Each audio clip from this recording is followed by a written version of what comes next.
ਅਸੀਸ feed farm helpline season 6 ਦੇ ਵਿੱਚ ਤੁਹਾਡਾ ਸਵਾਗਤ ਹੈ। ਇਸ ਖਾਸ ਐਪੀਸੋਡ ਦੇ ਵਿੱਚ ਅਸੀਂ ਗੱਲ ਕਰਾਂਗੇ ਫਾਰਮ ਆਡਿਟ ਦੀ।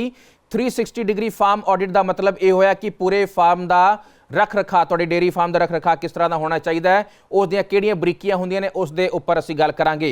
डॉक्टर मुदस्सिर जो कि PhD ने एनीमल न्यूट्रीशन दे विच अज साडे सवालों का जवाब देणगे। डॉक्टर साहब तुहाडा इस शो दे विच बहुत बहुत स्वागत है। धन्यवाद। डॉक्टर साहब सब तो पहला सवाल यह है कि ये फार्म ऑडिट आखिरकार हुंदा की है ते समय समय ते इसनूं करवाउणा क्यों जरूरी हुंदा है? जी दिलीप जी, काफ़ी अच्छा क्वेश्चन है। जैसे हम फार्म ऑडिट की बात करते हैं तो हम ये कंफ्यूज हो जाते हैं कि ये फार्म ऑडिट एक्चुअल में ये एक डॉक्यूमेंट है, एक कागज़ का टुकड़ा है, लेकिन ऐसा कुछ नहीं है। ये एक डीप एनालिसिस या साइंटिफिक एनालिसिस होती है एक फार्म की। जब भी हम किसी फार्म पे एंटर करते हैं या जो भी एक टेक्निकल या एक्सपर्ट बंदा हो जिससे हम एक अपने फार्म की ऑडिट कराएं, ये उधर से हमें जैसे फार्मर जो मेन चीज़ों का जो ध्यान रखता है वो है, चाहे वो प्रोडक्शन हो या रिप्रोडक्शन हो, लेकिन जो हिडन जो सारी चीज़ें जो हिडन हो, जो जिन चीज़ों से मतलब जो चीज़ें पता नहीं होती है फार्मर को कि वहाँ पे उसका ध्यान जाना चाहिए। अगर हम एक अच्छा फार्म ऑडिट करें फार्म पे तो वहाँ पे हमें वो सारी चीज़ें पता चलती है कि हमें इम्प्रूवमेंट कहाँ पे करना है। हमें वो चीज़ें भी पता चलती है कि जहाँ पे फार्मर का ध्यान नहीं जाता है।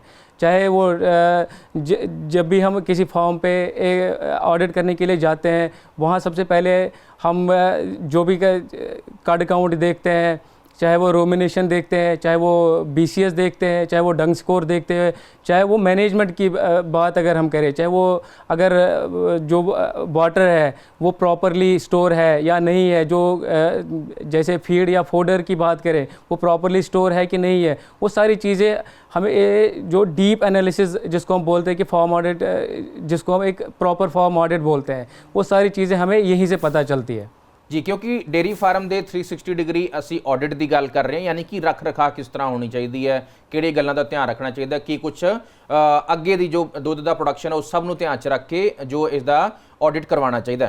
तो सब तो अहम गल डॉक्टर साहब एक ये भी आती है कि जो तुसीं पूरे फार्म का ऑडिट कर रहे होंदे हो तो पशु का किहड़ा बिहेवियर सब तो पहला तुहाडे ध्यान च आ जाना चाहिए है कि अगे कोई होर एक्शन लैण दी लोड़ है? जब भी हम फार्म में एंटर करते हैं तो हमें जो जानवर का हमें नेचुरल बिहेवियर हमें पहले चेक करना चाहिए, क्योंकि गाय जो है वो कभी झूठ नहीं बोलती। गाय से ही हमें पता चलता है, जो भी हम उसका बिहेवियर चेक करते हैं कि इसकी मतलब फीडिंग ढंग से हो रही है, जो वाटर इनटेक है एनिमल का वो सही है, ठीक है ना, या जो भी जब भी हम फार्म पे एंटर मारते हैं, क्योंकि वो सारी चीज़ें हमें पता रहनी चाहिए कि जो भी प्रॉफिट ईटर्स होती है, जैसे जानवर का डंग स्कोर सबसे पहले वो हमें ये चीज़ दर्शाएगा कि जो फाइबर डाइजेशन है वो प्रॉपर है कि नहीं है। कार्ड काउंट हम चेक करेंगे जानवर का, वहाँ से हमें पता चलेगा रूमिनेशन प्रॉपर है कि नहीं है। इसके साथ साथ हमें बॉडी कंडीशन स्कोरिंग पे भी जाना चाहिए, सो दैट कि हमें ओवरऑल जो जानवर का जो व्यू हमें हमारे सामने आएगा कि जानवर में कहीं ऐसी कोई प्रॉब्लम तो नहीं है जिसको हमें रेक्टिफाई करने की ज़रूरत है, जिसको हमें ठीक करने की ज़रूरत है जी। तुसीं डंग स्कोर की गल की है, डंग स्कोर नूं आम भाषा च किवें समझिया जाए? डंग स्कोर जैसे गोबर की बात करें हम, डंग स्कोर का मतलब यह है कि जैसे इसको हम अगर साइंटिफिकली हम देखें तो इसको 1 से 5 की स्केल पे हम देखते हैं। जैसे 1 से 2 का जो डंग स्कोर होता है वो बिल्कुल डहेरिया टाइप का होता है, जैसे वाटरी टाइप डंग होता है। अगर जानवर का हम एवेलुएट करें डंग स्कोर, अगर 1 से 2 के बीच में हम उसको स्कोरिंग करेंगे, दैट मीन्स कि प्रोटीन एक्सेस में जा रहा है, ठीक है ना, या प्रॉपर डाइजेशन नहीं हो रही है, एसिडोसिस की जो प्रॉब्लम है वो हो सकती है। अगर हम जो आइडियल डंग स्कोर की बात करेंगे वो 3 हम मानते हैं, जहाँ पे डाइजेशन भी प्रॉपर होता है, जो बैलेंस डाइट भी होता है उसमें जो लेकिन अगर अब 3 से ज़्यादा है, जैसे 4 और 5 के बीच में, दैट मीन्स कि जो फोरेज है, चाहे वो साइलेज हो या ड्राई फोडर हो, वो उसकी डाइजेशन भी प्रॉपर नहीं है या उसकी क्वालिटी कहीं ना कहीं बिल्कुल लो क्वालिटी का है। अच्छा, यानी कि 1 ਤੋਂ 5 ਦੇ ਵਿੱਚ जो स्कोरिंग है वो 3 सब तो बेस्ट स्कोरिंग है, जे तुसीं ये कहना चाह रहे हो किसानों ਨੂੰ। ਤਾਂ ਇਹ ਸਵਾਲ ਅਸੀਂ ਡਾਕਟਰ ਸਾਹਿਬ ਤੋਂ ਪੁੱਛ ਰਹੇ ਸੀ ਕਿਉਂਕਿ ਅਸੀਂ ਵਾਰ-ਵਾਰ ਇਹ ਕਹਿੰਦੇ ਹਾਂ ਕਿ ਸਾਡੇ ਸਵਾਲ ਇੱਥੇ ਹੀ ਖਤਮ ਨਹੀਂ ਹੋ ਜਾਂਦੇ, ਇਸੇ ਕਰਕੇ ਇਸ ਪ੍ਰੋਗਰਾਮ ਦਾ ਨਾਮ ਹੈਲਪਲਾਈਨ ਰੱਖਿਆ ਹੋਇਆ ਹੈ। ਸੀਜ਼ਨ 6 ਦੇ ਇਸ ਪ੍ਰੋਗਰਾਮ ਦਾ ਜੋ ਨੰਬਰ ਹੈ 8690 37369। ਇਸ ਨੰਬਰ ਤੇ ਤੁਸੀਂ ਤੁਹਾਡੇ ਮਨ ਦੇ ਵਿੱਚ ਹੋਰ ਵੀ ਜਦੋਂ ਤੁਸੀਂ ਆਪਣਾ ਡੇਅਰੀ ਫਾਰਮ ਚਲਾ ਰਹੇ ਹੋ ਉਸ ਦੀ ਆਡਿਟ ਕਿਵੇਂ ਕਰਨੀ ਹੈ, ਉਹਦੇ ਵਿੱਚ ਰੱਖ ਰਖਾ ਕਿਵੇਂ ਦਾ ਹੋਣਾ ਚਾਹੀਦਾ ਹੈ, ਬਹੁਤ ਸਾਰੇ ਸਵਾਲ ਕਿਸਾਨ ਦੇ ਮਨ ਦੇ ਵਿੱਚ ਇਹ ਐਪੀਸੋਡ ਦੇਖ ਕੇ ਵੀ ਆਉਣਗੇ ਤੇ ਵੈਸੇ ਵੀ ਹੋਣਗੇ। ਇਸ ਕਰਕੇ 8690 37369 ਇਸ ਨੰਬਰ ਤੇ ਤੁਸੀਂ ਫੋਨ ਕਰੋ, ਟੈਕਸਟ ਕਰੋ, WhatsApp ਕਰੋ, ਕਿਸੇ ਵੀ ਵੇਲੇ ਕਰੋ, 24 ਘੰਟੇ 7 ਦਿਨ ਕਰੋ। ਐਕਸਪਰਟ ਅਸੀਸ ਫੀਡ ਦੇ ਜੋ ਐਕਸਪਰਟ ਨੇ ਉਹ ਜ਼ਰੂਰ ਤੁਹਾਡੇ ਤੱਕ ਪਹੁੰਚ ਕਰਨਗੇ। ਅਸੀਂ ਫਾਰਮ ਆਡਿਟ ਦੀ ਗੱਲ ਕਰ ਰਹੇ ਸੀ, ਯਾਨੀ ਕਿ ਡੇਅਰੀ ਫਾਰਮ ਦੇ ਰੱਖ ਰਖਾਅ ਦੀ ਗੱਲ ਕਰ ਰਹੇ ਸੀ, ਤੇ ਇਸ ਦੇ ਵਿੱਚ ਅਗਲਾ ਸਵਾਲ ਇਹ ਹੈ ਡਾਕਟਰ ਸਾਹਿਬ ਕਿ ਪਸ਼ੂ ਦੇ ਰੈਸਟਿੰਗ टाइम ਤੇ ਲੇਇੰਗ टाइम ਦਾ ਧਿਆਨ किस तरह रखना चाहिए ताकि फार्म की परफॉर्मेंस और बेहतर की जा सके। जी दिलीप जी, काफ़ी अच्छा क्वेश्चन पूछा आपने। जब भी हम किसी फॉर्म पे एंटर करते हैं ऑडिट के लिए, तो सबसे पहले हम ये देखते हैं कि कितने परसेंटेज ऑफ एनिमल्स जो है, कितने जानवर खड़े हैं या कितने रेस्टिंग में हैं। उससे हमें इससे हम इस चीज़ का पता लगा सकते हैं कि इनको जो जितने भी जानवर इस फॉर्म पे है, चाहे उनको प्रॉपर बेडिंग मिल रही है या नहीं मिल रही है, या उनको प्रॉपर स्पेस है फॉर्म पे मिल रही है कि नहीं मिल रही है, जो डायरेक्टली इम्पैक्ट करेगा रेस्टिंग और लेइंग पीरियड को। क्या इस चीज़ से हमें पता ऐसे चलेगा कि जानवर को प्रॉपर या आइडियल जो रेस्टिंग या लेइंग पीरियड उनको चाहिए था वो मिल रहा है कि नहीं मिल रहा है। जो इम्पैक्ट करेगा डायरेक्टली रिप्रोडक्शन और जो रिप्रोडक्टिव और प्रोडक्टिव एफिकेसी जो जानवर की है वो उस पर इम्पैक्ट डायरेक्टली डाल देगा। जो अगर हम बात करेंगे कि कितना हम एक जानवर को डेली बेसिस पे कितना जो रेस्टिंग या लेइंग पीरियड हम दे सकते हैं या देना चाहिए, जो अगर हम रेस्टिंग टाइम की बात करेंगे तो 10 to 14 आवर्स एक सफिशेंट टाइम होता है जानवर के लिए जो हमें देना चाहिए। एक प्रॉपर रूमिनेशन हो जाए, सलाइवेशन हो जाए, जो एज बफर भी हम जो एज बफर भी जानवर यूज़ कर सकता है, और उससे क्या होगा कि जो डाइजेशन कैपेसिटी है जानवर की वो बढ़ जाएगी। और साथ साथ अगर हम लेइंग पीरियड की बात करेंगे, एक जानवर को जो आइडियल 2 से 3 घंटे का लेइंग पीरियड मिलना चाहिए, सो दैट कि वो जो उसकी कैपेसिटी है रिप्रोडक्टिव और प्रोडक्टिव कैपेसिटी वो इंप्रूव हो जाए। अगला सवाल डॉक्टर साहब ये कि जेकर गर्मियां ਦੇ ਵਿੱਚ ਅਸੀਂ ਫਾਰਮ ਦਾ ਆਡਿਟ ਕਰ ਰਹੇ ਹਾਂ ਤਾਂ ਜੇਕਰ ਦੁੱਧ ਡ੍ਰੌਪ ਹੋ ਰਿਹਾ ਹੈ ਤਾਂ ਇਸ स्थिति ਦੇ ਵਿੱਚ किस तरह ਦਾ ਸਾਡਾ अगला कदम होना चाहिए या किसान किस तरह सोचे। जैसे गर्मियों में किसान ये शिकायत लेके आते हैं कि दूध जो जानवर के दूध का फैट और एसएनएफ है वो काफ़ी ज़्यादा नीचे जाता है। जो सबसे मेन कारण होता है वो हीट स्ट्रेस होता है। हीट स्ट्रेस की वजह से ही जो जानवर को जो डाइजेस्टिबिलिटी प्रॉब्लम्स होती है, प्रॉपर डाइजेशन नहीं होता है, जो बफरिंग कैपेसिटी होती है रूमन की वो नीचे चली जाती है, वो क्योंकि वो खाना ढंग से पचा नहीं। तो इससे क्या जानवर क्या करता है, कई बार वो ऐसी मतलब वो छाट के खाना खाता है, कभी साइलेज खाएगा, कभी फीड ही खाएगा वो, लेकिन छाट के खाएगा। तो इन चीज़ों की जो ये समस्या फार्मर को क्रिएट होती है, तो हमें इनको रोकने के लिए हमें करना क्या चाहिए। सबसे पहले जो हीट स्ट्रेस है उसको जानवर वो मैनेज करना है। जानवर के लिए हमें पहले हीट स्ट्रेस वो कम करना है। वो कैसे कम कर सकते हैं, हम जो पानी है उसकी मात्रा जानवर को हम बढ़ा सकते हैं।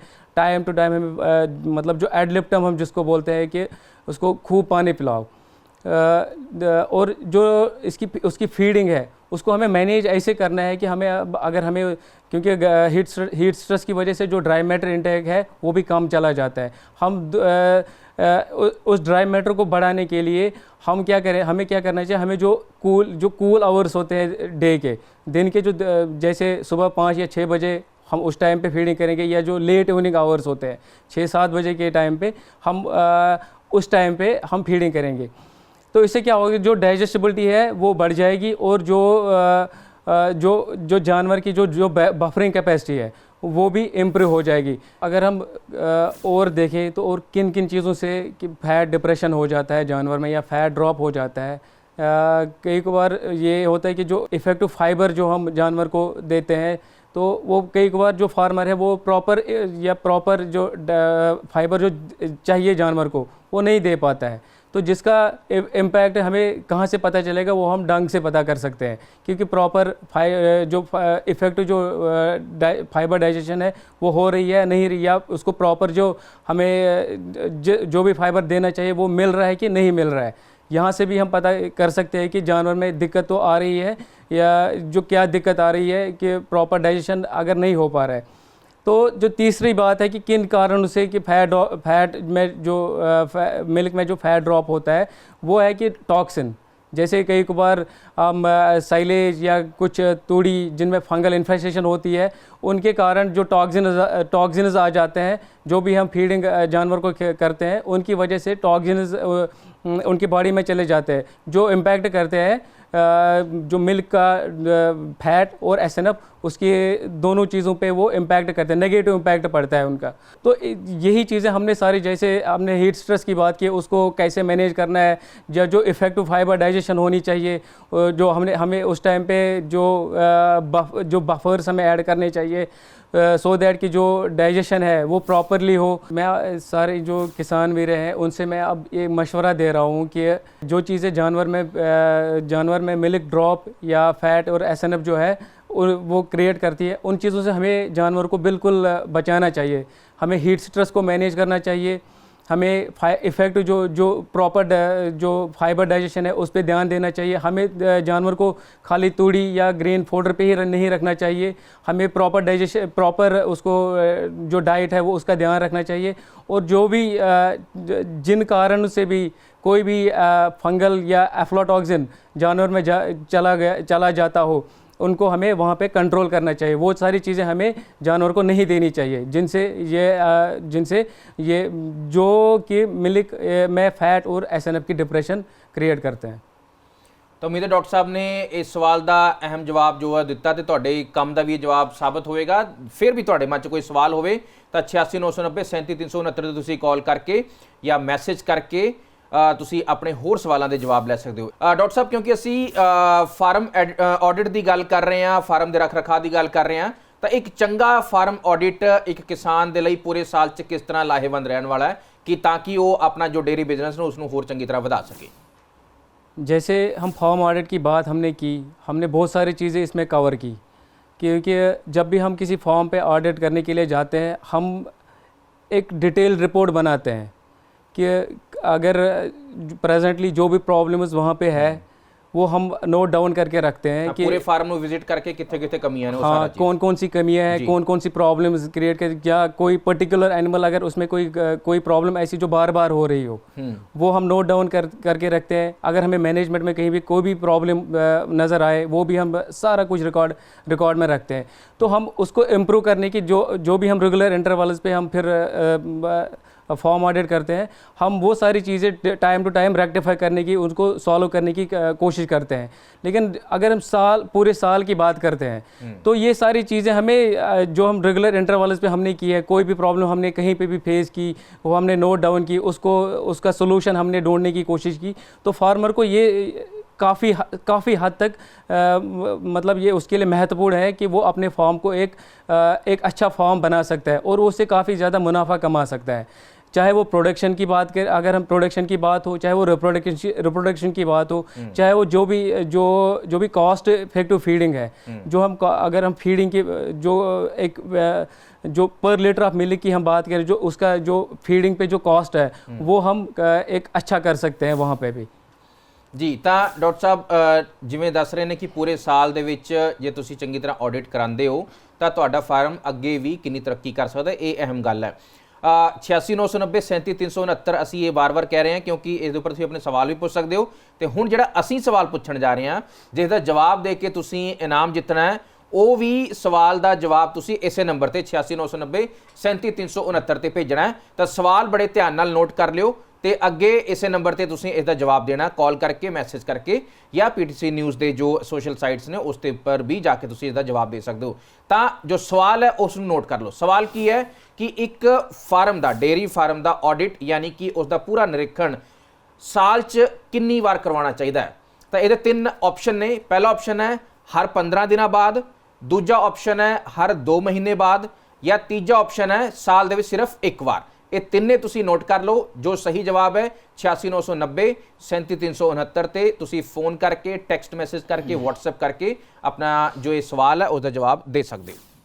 तो इस सवाल का जो जवाब होएगा उसका असी आंसर कड्डांगे 13वें एपीसोड दे विच, यानी कि इसे एपीसोड दे विच 13वें एपीसोड दे विच जो मैगा विनर है उसका भी ऐलान किया जाएगा। मैगा विनर का मतलब ये होया कि जो LED TV है ਉਹ ਵੀ ਕਿਸਾਨ ਜਿੱਤ ਸਕਦੇ ਨੇ। ਇਸ ਦੇ ਨਾਲ ਹੀ ਅਸੀਸ ਫੀਡ ਦੇ ਸਪਲੀਮੈਂਟ ਤੇ ਫੀਡ ਦੇ ਬੈਗ ਵੀ ਜਿੱਤੇ ਜਾ ਸਕਦੇ ਨੇ। ਤੁਸੀਂ ਇਸ ਪ੍ਰੋਗਰਾਮ ਦੇ ਵਿੱਚ ਸਾਡੇ ਨਾਲ ਬਣੇ ਰਹੇ, ਤੁਹਾਡਾ ਸਾਰਿਆਂ ਦਾ ਬਹੁਤ ਬਹੁਤ ਧੰਨਵਾਦ।